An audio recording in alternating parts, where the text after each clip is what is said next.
Swear.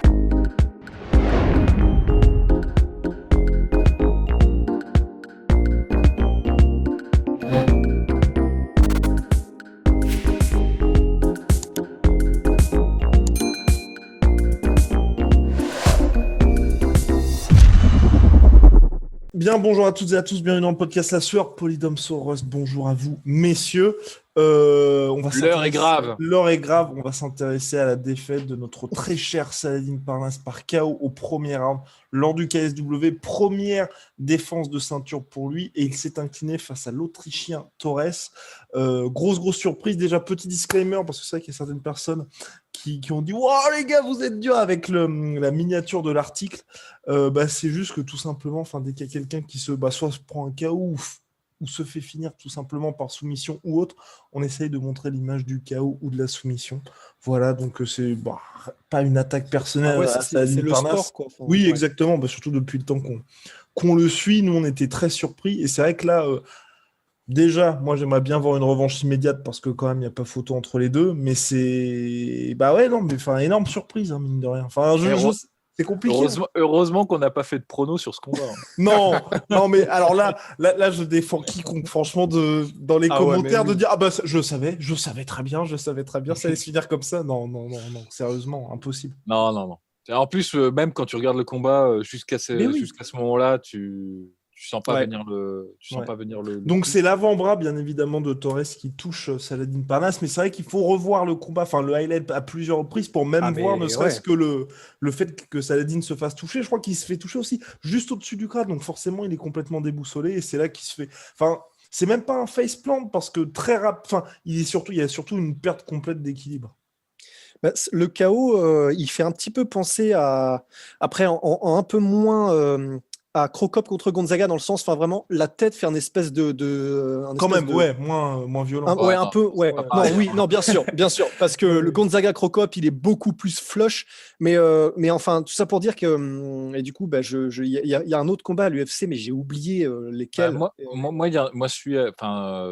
C'est pas la même configuration, et c'est pas du tout les mêmes circonstances, mais sur la connexion, ça m'a plus fait penser à Cro Cop, à Connor contre Poirier dans le premier combat, en fait.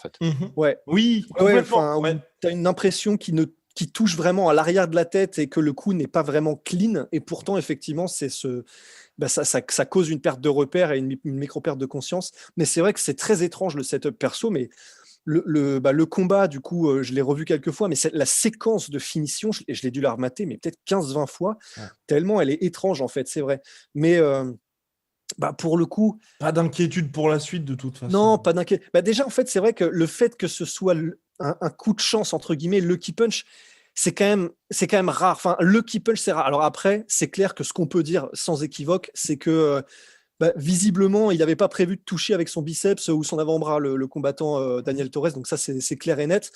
Après, c'est vrai que comment dire, lorsque Saladin met son enchaînement et commence le 1-2, Daniel Torres a au moins le mérite d'avancer pendant que Saladin met sa combinaison. Ce qui, c'est vrai, fausse un petit peu du coup l'échange, en fait, parce que je pense que Saladin ne s'attendait pas à ça. Mais pareil, j'arrive pas à bien le voir, même en l'ayant revu 15-20 fois, mais il me semble pourtant que Saladin, après qu'il met son 2, il commence son mouvement pour passer en dessous d'une potentielle réplique. Et c'est juste qu'il se fait cueillir à ce moment-là. Donc, non, c'est vraiment... C'est dur pour Saladin, parce que jusqu'à ce moment-là, effectivement, clairement, il était devant et avec autorité comme d'habitude. Et là, c'est vrai qu'il se fait surprendre, en fait. Il se fait vraiment surprendre par un truc qui est quasi impossible à voir venir. Et d'autant plus que, comment dire... ça passe à ça aussi, donc c'est compliqué. Non, c'est compliqué. Et puis même, normalement, tu vois, la connexion avec le biceps, on peut la rejouer 15 fois, 14 fois, elle va pas mettre knockdown Saladin Parnasse. En plus, ce qui est incroyable, c'est qu'au même moment, il touche sur son bras arrière Torres, en plein menton, la frappe parfaite, et le mec ne bronche pas du tout. Ne bronche pas, tu vois, c'est un truc assez incroyable. Non, mais ces coups-là, derrière la tête, que tu vois pas, généralement c'est les pires coups, tu vois, ça te fait perdre l'équilibre, comme tu sais pas d'où vient la connexion, t'es dans les choux total. Et ça, c'est un autre comme ça qui avait mis un KO un peu comme ça à l'UFC, c'était Ozdemir contre Misha Cirkunov, Oui, où il était dans le clinch et il a l'impression qu'il touche et que c'est pas fort et que le mec il s'effondre, mais comme un sac de patates, tu vois, frappé par la foudre. Et c'est pas ça qui s'est passé avec Saladin Parnasse, parce qu'il était debout très rapidement, mais en revanche, il était groggy. Hein. Il était encore, il n'était pas sorti. C'est le point positif, je trouve, parce qu'il y a plein de gens qui se sont excités. Oui, par rapport à l'arrêt de l'arbitre. L'arrêt est tôt. Moi, je trouve que c'est très bien que Saladin Parnasse, jeune, préserve son cerveau, tu vois, parce que 23 ans. Si Daniel Torres, parce que Daniel Torres, il a été cool aussi pour le coup, tu vois, il a préféré le style à l'abattoir, tu vois, mais il aurait pu faire une Dan Anderson, tu vois, et ça aurait été catastrophique, tu vois, pour Saladin Parnasse. Donc alors c'est le pire scénario possible pour lui. Mais dans le pire, c'est le mieux qu'il ait pu prendre, tu vois, parce que ça aurait pu être plus grave. La séquence de finition était plus. Et il peut de toute façon se rattraper aussi, hein, parce que c'est vrai que Saladin Parnasse est une star, bien évidemment, pour le KSW, qui souhaite investir en France, le MMA français dans sa globalité. Donc c'est vrai que, selon toute vraisemblance, je pense qu'ils vont organiser une revanche immédiate, ou alors un petit combat pour Saladin, et ensuite il aura sa revanche. Donc voilà, il n'y a pas d'inquiétude, mais c'est vrai que c'est dommage de se dire, on va dire, il perd sa première défaite en carrière, parce que là, je crois qu'il était à 14-0-1, donc là, il est à 14-1-1, que sa première défaite en carrière soit de cette manière-là. Mais d'un autre côté, c'est mieux aussi d'avoir cette défaite comme ça, plutôt que Saladin se fasse clairement rouler dessus, ou soit clairement dépassé face à un adversaire. Non, donc, c'est clair. Et puis c'est ce qui arrive quand tu as un style qui est orienté striking. Tu as toujours une possibilité de te faire cueillir, parce que quand tu rentres sur un échange, pour peu que le mec soit très athlétique, même s'il n'a pas ton niveau technique et tout, il peut en fait avoir. Il y a un moment dans le striking où c'est un peu du pierre-feuille-ciseau, hein. Clairement, où tu déclenches une technique. Si le mec en face déclenche la technique parallèle, tu vois, à la tienne, au même moment, juste par coup de chatte, tu vois, tu prends la connexion. C'est pour ça que le striking, même si tu peux être super bon et excellent, il y a toujours une part, pas d'aléa, mais ou si tu veux d'égalisation entre les niveaux, tandis qu'en grappling c'est quand même vachement plus rare, tu vois, qu'un mec qui est ultra bon en lutte et ultra bon en grappling se fasse surprendre par un mec qui a vraiment pas le même niveau que lui, tu vois. C'est ce que Thomas Diane, entraîneur et coéquipier de Khabib Nurmagomedov, nous avait dit lors de l'interview. Khabib réduit le pourcentage de risque. C'est ça, c'est pour ça que les profils de mecs qui ont généralement des longues périodes d'invincibilité dans ce sport, c'est des gens qui sont un peu grappling orienté, c'est plus rare. C'est pour ça qu'on sait ce body, on sait ce body sur Anderson Silva quand il a eu sa winning streak, ou Adesanya qui est invaincu, parce que c'est proprement incroyable d'avoir un style striking oriented et justement de minimiser au maximum ce genre d'échange, parce qu'en plus Saladin Parnasse c'est un des plus fins techniciens, tu vois. Et on peut pas lui reprocher de prendre des mauvaises décisions et de rentrer un peu sans précaution. Il avait son jeu qui était en place contre Torres, où il parait la main avant avec son bras avant, un peu à la Conor McGregor, et puis il feintait avec la hanche pour détourner l'attention. C'est juste, il y a un moment, tu vois, il suffit que un coup sur 1000, tu vois, que ce soit au même moment, et pas de bol, quoi, tu vois. Mais c'est vrai que c'est pas de bol, mais d'un autre côté, au-delà, c'est vrai du fait que de toute façon, je suis quasiment sûr qu'il y aura un rematch, de la même manière qu'il y en a eu un pour, par exemple, Roberto Soldic, qui lui-même était aussi une star pour le KSW et qui a eu son rematch contre Dricus du Plessis, je crois que c'était ça. Et c'est vrai que là, de la même manière, il y aura le rematch, et je pense effectivement, techniquement c'est clair, je pense que Saladin est largement devant, et c'est vrai que là ça a surpris tout le monde, et visiblement, vu la réaction au Daniel Torres le premier, tu vois. Oui, c'était très drôle. On en parlait avant. Il donne le coup, et en fait c'est marrant, il envoie le coup, il voit même pas en fait où est Saladin Parnasse. Il revient et il y a ce regard, et si vous suivez le regard, on voit qu'il cherche au niveau où est Saladin Parnasse, il le voit pas, et puis après il le voit. Mais c'est pour ça. Et en fait, c'est pour ça qu'on parle que pour le coup, tu vois, on peut parler un petit peu de Lucky Punch, parce que premièrement, il touche avec un endroit qu'il n'avait pas du tout prévu de toucher, parce qu'il balance un espèce d'overhand, donc il espère toucher avec sa main. Et en plus de ça, c'est vrai qu'il ne regarde même pas vraiment où il frappe. C'est là où c'est vraiment dur pour Saladin, c'est que c'est juste pas de peau, quoi. Mais aussi, ce que je voulais dire, c'est pas forcément très grave, parce que Georges Saint-Pierre a une des plus illustres carrières de tout le MMA game, et à un moment donné dans cette carrière, il a trébuché face à Matt Serra. Et en gros, c'est ce qui lui a permis de devenir aussi le grand champion qu'il est devenu aujourd'hui. Donc, c'est de toute façon être invaincu en MMA, ça n'existe pas. À part Khabib, normalement, ça n'existe pas. C'est l'exception qui confirme la règle. Donc, une défaite, c'est pas très grave.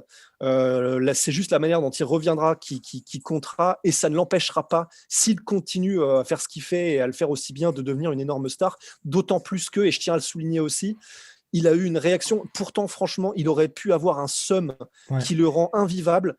Il a fait preuve d'énormément de caractère, d'une vraie force de caractère, parce qu'il a accepté la défaite. Il a été salué l'adversaire, et vraiment, il a été super classe. Et franchement, il est hyper jeune. Il était invaincu jusqu'à ce moment-là. Honnêtement, il y a énormément de gens dans sa position qui auraient été ultra péteux, qui auraient été invivables à ce moment-là. Et lui a été très, très classe. Vraiment, enfin, c'est pour ça que perso, au-delà du fait que de toute façon, c'est probablement le futur Saladin Parnasse, ne serait-ce que par ses compétences martiales et par ce qu'il a montré jusqu'à présent.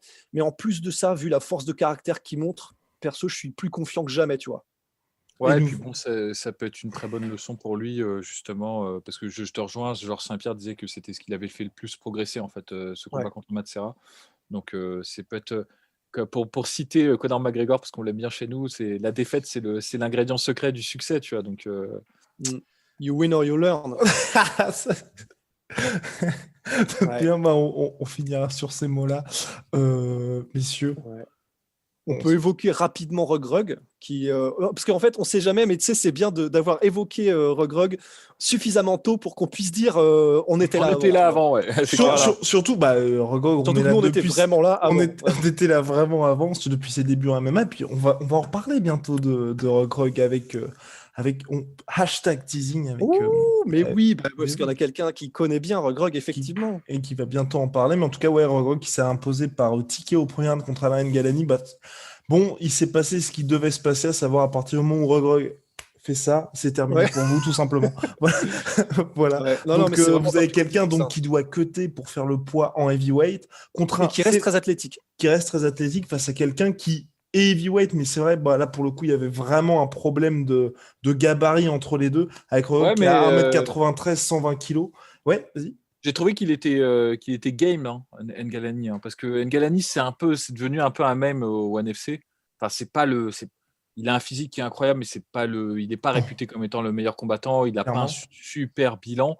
Mais là, j'ai trouvé qu'il avait une bonne stratégie contre Rugrug. Il avait fait jusqu'à l'accrochage. C'était plutôt pas mal ce qu'il faisait. Tu vois. Complètement. C'était intéressant, tu vois, parce que les middle kicks, il les passait tous. Et il arrivait tout le temps à maintenir Rugrug dos à la cage. C'est juste qu'en fait, quand tu affrontes des mecs comme ça, c'est un peu Brock Lesnar dans son prime. C'est à un moment donné, quand il veut te mettre au sol, c'est ça. Tu peux rien faire, tu vois. Enfin, c'est vraiment l'impression que ça donne, Rugrug. C'est le début, il regarde ce qui se passe en mode donc il fait OK, donc il se passe ça, et tu as vraiment l'impression qu'il y a un switch. À un moment donné, il se dit bon, j'y vais. Et puis là, il fonce. Grosso modo, il fonce. En plus, bon courage pour mettre KO une Twingo qui t'arrive dessus en courant, tu vois. Donc, il fonce. Il te met contre la cage. De toute façon, à moins que tu arrives à le mettre KO, mais là, il faut être bon quand même. Enfin, après, évidemment, il y a des possibilités de tourner, enfin, de pivoter, un petit peu de faire une Ronda Rousey contre Holly Holm. Enfin, il y a toujours des possibilités, mais il faut quand même un certain niveau de skill.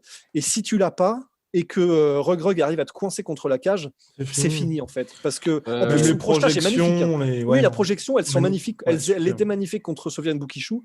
Là, le crochetage, en gros, il part de sa position de clinch où il a les mains derrière le dos. En fait, il me semble les ceintures derrière le dos, et ensuite Osotogari, en mode Osotogari. Il pivote, et crochetage interne. Enfin, honnêtement, c'était magnifique. Et après, c'est du cousu, quoi. Donc pas mal, hein. Franchement, pas mal. Pas mal, ouais. Bon, voilà, nous avons été complets sur la chose. Messieurs, à très très vite pour de prochaines aventures. Big shout out à My Sweet Protein, moins 15% en plus des soldes avec le code La Sueur, et moins 10% sur tout Venom avec le code La Sueur.